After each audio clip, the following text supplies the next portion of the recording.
ಉತ್ಪನ್ನದ ಗುಣಮಟ್ಟ ಯಾವ ರೀತಿ ಇದೆ ಇಲ್ಲ ಅನ್ನೋದು ಯಾರು ಅಷ್ಟೊಂದು ಯೋಚನೆ ಮಾಡಲ್ಲ. ಅದರ ಒಂದು ಏನು ಪ್ಯಾಕಿಂಗ್ ಇದೆಯಲ್ಲ ಅದು ಬಹಳ ಮುಖ್ಯ. ಆಕರ್ಷಕ ಪ್ಯಾಕಿಂಗ್ ಇರಬೇಕು. ಹೌದು ಸರ್. ನಿಮ್ಮ ಬೆಲ್ಲಕ್ಕೆ ಪ್ಯಾಕಿಂಗ್ ವ್ಯವಸ್ಥೆ ಏನು ಮಾಡಿದಿರಿ? ಖಂಡಿತ ಸರ್ ಮಾಡಿದ್ದೇವೆ. ಒಂದು ಪ್ಯಾಕಿಂಗ್ ಯೂನಿಟ್ ಮಾಡಲಿಕ್ಕೆ ಅತಿ ಹೆಚ್ಚು ಸಹಾಯಧನ ಪಡ್ಕೊಂಡಂಥ ರೈತ ಉತ್ಪಾದಕ ಕಂಪನಿಯನ್ನು ಒಂದು ಹೆಗ್ಗಳಿಕೆಗೆ ನಾವು ಪಾತ್ರ ಆಗಿದ್ದೀವಿ ಸರ್. ಇಲ್ಲಿದೆ ನೋಡಿ, ಇದು ನಮ್ಮ ಪ್ಯಾಕಿಂಗ್ನ ಮಾದರಿ.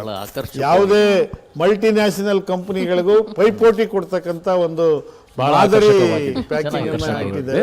ಬ್ರ್ಯಾಂಡಿಂಗ್ ಏನಾದರೂ ಮಾಡಕ್ ಪ್ರಯತ್ನ ಮಾಡಿದ್ರಾ? ಬ್ರ್ಯಾಂಡಿಂಗ್ ಅದೇ ಬ್ರ್ಯಾಂಡ್ ಕಿರೆಮಡಿ ಬ್ರ್ಯಾಂಡ್ ಅಲ್ಲಿ ಬ್ರ್ಯಾಂಡ್ ಅಂತ ಹೇಳಿದ್ರೆ ನೀವು ನಿಮ್ಮ ಕಂಪನಿ ಒಂದು ಹೆಸರು ಇಟ್ಬಿಟ್ರಿ, ಆದ್ರೆ ಇದಕ್ಕೊಂದು ಅಫಿಷಿಯಲ್ ಆಗಿ ಬ್ರ್ಯಾಂಡಿಂಗ್ ರಿಜಿಸ್ಟ್ರೇಷನ್ ಆಗಿದೆ ಸರ್. ನಮ್ಮ ಕಂಪನಿ ಹೆಸರು ಮಂಡ್ಯ ಬೆಲ್ಲ ರೈತ ಉತ್ಪಾದಕರ ಕಂಪನಿ. ಕಂಪನಿಯ ಬ್ರ್ಯಾಂಡ್ ನೇಮ್ ಬಂದು ಕಿರೆಮಡಿ.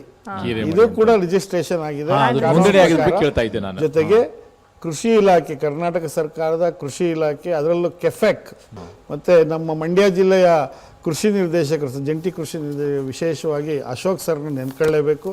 ಅವರ ಒಂದು ಮಾರ್ಗದರ್ಶನ ಮತ್ತು ಕೆಫೆಕ್ನ ಸಹಾಯಧನದಿಂದ ಸರ್ ಇಡೀ ಮಂಡ್ಯ, ಮೈಸೂರು ಮತ್ತು ಚಾಮರಾಜನಗರ, ರಾಮನಗರ ಈ 3-4 ಜಿಲ್ಲೆಗಳಲ್ಲೇ ಇಲ್ಲದೆ ಇರ್ತಕ್ಕಂಥ ಒಂದು ಮಲ್ಟಿ ಹೆಡ್ಡೆಡ್ SS ಮಾಡೆಲ್ನ ಒಂದು ದೊಡ್ಡ ಪ್ಯಾಕಿಂಗ್ ಯೂನಿಟನ್ನು ನಾವು ಮಂಡ್ಯದಲ್ಲಿ ಹಾಕಿದ್ದೇವೆ. APMC ಯಾರ್ಡಲ್ಲಿ. APMC ಅವರು ನಮಗೆ ಒಂದು 2000 ಸ್ಕ್ವೇರ್ ಫೀಟ್ ಜಾಗ ಕೊಟ್ಟಿದ್ದಾರೆ. ಆ ಜಾಗದಲ್ಲಿ ಇದನ್ನು ಹಾಕಿದ್ದೇವೆ. ಸುಮಾರು 70 ಲಕ್ಷ ರೂಪಾಯಿಗಳ ಒಂದು ವೆಚ್ಚದಲ್ಲಿ ಆ ಒಂದು ಪ್ಯಾಕಿಂಗ್ ಯೂನಿಟ್ ಹಾಕಿದ್ದೇವೆ. ಇದು CFC ಕೂಡ, ಕಾಮನ್ ಫೆಸಿಲಿಟಿ ಸೆಂಟರ್. ನಾವು ಪ್ಯಾಕಿಂಗ್ ಮಾಡ್ತೀವಿ ನಮ್ಮ ಉತ್ಪನ್ನವನ್ನು. ನಮ್ಮ ರೈತರಿಂದ ಆಲೆಮನೆಗಳಿಂದ ಬರ್ತಕ್ಕಂಥ ಬೆಲ್ಲ ಮೊದಲು ಟೆಸ್ಟ್ ಆಗ್ತದೆ, ಆಮೇಲೆ ತೂಕ ಆಗ್ತದೆ, ಮತ್ತು ಅದರಲ್ಲಿ ಇರ್ತಕ್ಕಂಥ ಮಾಯಿಶ್ಚರನ್ನು ತೆಗೆದು ಪ್ಯಾಕಿಂಗ್ ಮಾಡಬೇಕು.